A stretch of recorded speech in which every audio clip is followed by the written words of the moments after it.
negócio foi muito ruim.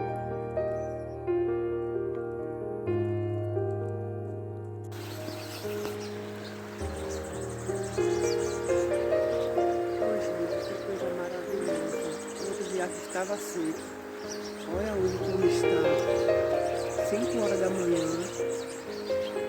O riacho está assim, dentro do curral dos animais.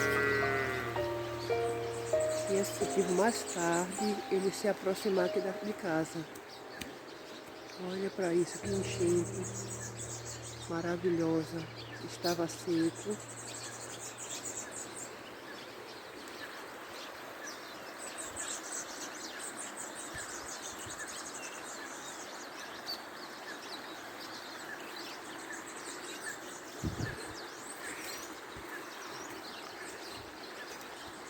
E hoje está assim.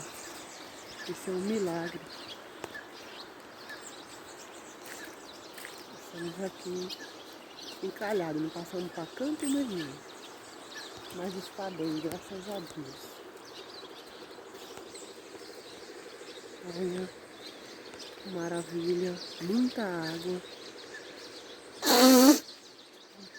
A enchente, ó. Dá mais de 150 braças de água. Olha para isso aqui, ó. Isso aqui é dentro da Caatinga. Esta de uma Caatinga aqui. Olha que maravilha.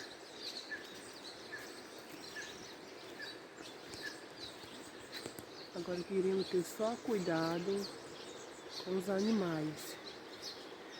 Os animais de pequeno e grande porte, porque a enchente é muita. É capaz de mais tarde a enchente se aproximar da nossa casa cada vez mais.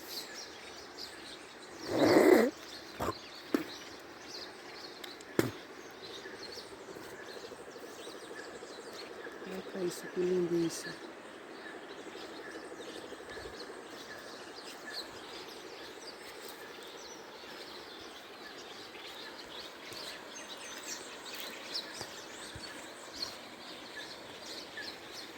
É água que não dá para alcançar o volume de água que tem no baixio do riacho.